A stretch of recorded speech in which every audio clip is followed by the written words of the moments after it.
Wait. Stop. Stop the intro. Look, I need to talk to you. I need to give you information that EA does not want you guys to know about FIFA 21. Now, this isn't a crusade against EA. I just feel it's important to bring to your attention information that I've gathered that I feel you need to know about. The information that I'm about to give you is based on my own perspective from research that I've done on previous FIFA titles. With FIFA 21 coming out next month, it's fair to say that we're all excited. It's about that time when everyone starts to get a little bit buzzed about the excitement that a new FIFA brings, starting a career mode with your favourite team, taking them to the very top of footballing glory, finding those hidden gems and turning them into world beaters.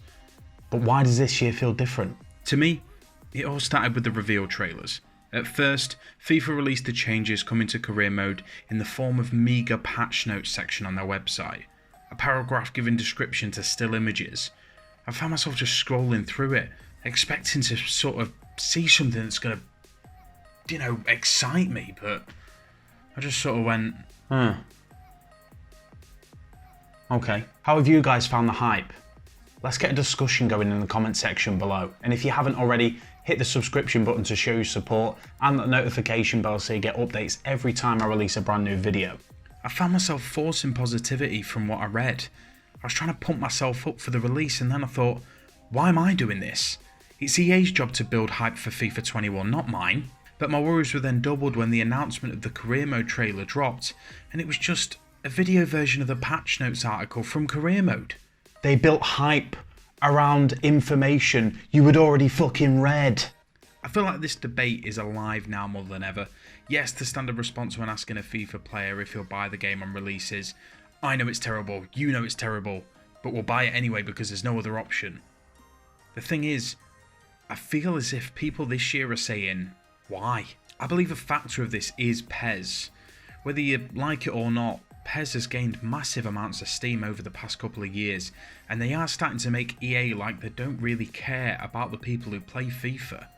I'm not saying that this is what EA are thinking, it's probably the total opposite, but to me, actions speak louder than words. First, PES pinched the rights to Juve. Now, on the eve of FIFA 21, we've heard that they've got Roma as well. On top of that, they've released the new game as an update rather than its own separate title. This is something that fans have been asking for years. PES is an example of a company actively trying to maintain their fan base. But I'm not here to talk about PES, because in all honesty, I'm probably not going to play it, and there's even less chance of me showing it on my YouTube channel. I love FIFA and I want the best for it. The downside is that if you look between the lines, it's evident to see that this game is going to disappoint.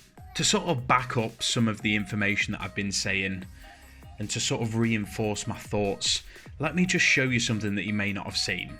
What we'll do is we'll start off with UFC 4. This is an EA game released a few months back. Now, in all honesty, I love UFC games. I often play them with my mates when I'm just looking for shiggles to pass the time, you know what I mean? I bought UFC 4 purely down to the ad campaign that they had for it. I thought there was this branching story that gave depth to the game, but the reality is that the game is just a carbon copy of the third, with a few cutscenes thrown in there. Even the intro of the game makes you think you're going on this huge narrative-driven journey to the top of the UFC, but you don't. It's basically sim, do a minigame, click some buttons, do a minigame, sim, fight, rinse, repeat, blah, blah, blah, blah, blah. It's a far cry from the ad campaign that they used to sell this game. Now here's where the game oversteps the mark. Ignore the fact that it has microtransactions. That's a whole different debate. The game has adverts during an online match between rounds. And no, this isn't for immersion before you say anything. It's not an in-game advert. It's an advert for an Amazon TV show. How is this acceptable? I can't show the specific video because I'm such a technophobe that I'm scared that I'm going to get pulled for copyright, but it can be found on Reddit. Companies like EA are just going to be like, yeah, this is us now. We just put adverts in there, son, so fill your boots. Let's move on to Metacritic. Look at that user score. Look at it. Compare this with the review ratings. Dramatic difference. And another point, this just fuels the ongoing industry dispute that even our review sites just give virtual fucking arse tickles to AAA company over the fear of being banished from their pre-release orgies that all these companies tend to have. Another game to reinforce my point, Madden.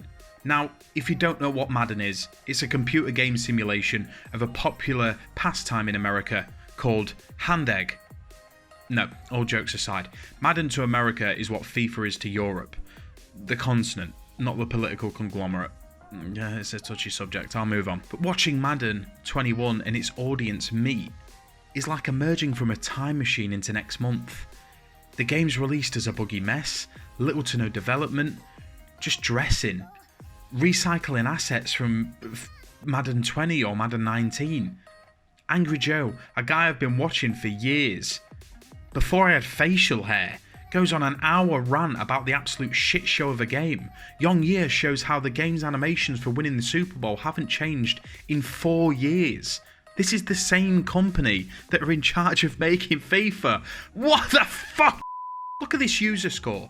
This is a franchise that has earned EA over $1 billion. $1 billion, not a million. Like, do you even understand the concept of $1 billion? Think about that for a second. $1 billion. And they still can't get the fucking game right. Looking at that user score in comparison to the franchise and the money that it's earned EA, this is probably the lowest user score of any AAA title ever. And I'm not even talking about this week, this gen, just this platform. I'm talking ever in fucking history. Now, let's move on to something a little closer to home. FIFA 20. The novelty of the interviews faded after what? 15 minutes. Half the time the questions don't make sense. It develops no storyline and is just some vague, "Oh, you won a game. Wasn't that great?" And the answers are just the same. Monotonous tripe over and over again. You just get into a zone where you're like, oh, that'll boost his morale, say that. That'll boost his morale, say that. What were the other selling points for that last game? I can't even remember, and I literally play that game every single day. You can be a woman. That was a selling point. Woo! That was an actual selling point. You can be a woman. Like, just put that in the game. It's not a fucking unique selling point. Every game that has a USP of, you can now be a woman in our game, it sucks ass. Mass Effect 3, Fallout 4, need I go on? It's 2020. Having women as a selection in a game should just be a baseline, an expected option, not something your company spunks all over the fucking ad campaign. I haven't even discussed the fact that every first FIFA on a new console has been a steaming moose ass, but think about that for a second. Yes, this video has not been my usual chirpy self, but I feel like, man, I just need to get this off my chest. I'd love nothing more than EA to bring out FIFA 21 and just prove me wrong, and I'm really hoping it does. If that's the case, I'll hold my hands up and admit I've got it wrong. The game does look promising, but the problem is that I find myself saying the same things every time a FIFA is advertised, or there's a beta that comes out, or YouTubers start talking about it. I'm always saying, yeah, it looks promising, but the difficulty with that is the execution of the game. And it will take 2, 3, 4 months before everyone's in the exact same position they were last time, thinking the game has got massive flaws, and even when EA do release a patch for it, they'll release a patch to sort that issue, and 5 more will emerge because they don't even test them before they're released. I'm praying that FIFA 21 is the game that we've all been waiting for. But EA is a company that's bummed my wallet dry, no lubricant, and then made me thank them for the pleasure too many times. I've got a feeling that my hands are going to be staying down for at least the next 2 releases. There is no way on earth I'm going to be holding my hands up to apologise. Here's a parting note to think about. EA have been making FIFA games since 1993. That's 27 years, and they still haven't got the title right, excluding EA. Do you know anyone alive that has been doing something for 27 years and still fucking sucks at it? No. Me neither. Thank you for checking this video out, guys. I really appreciate it. Thank you for letting me rant.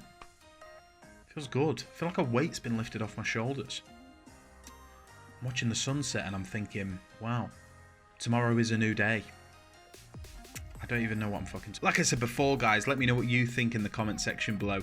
I'm really eager to see what the general consensus of the FIFA community is, whether people are pumped or whether people are upset. You guys have been amazing. Thank you for watching, and I will see you next time on Cali Sunset Gaming.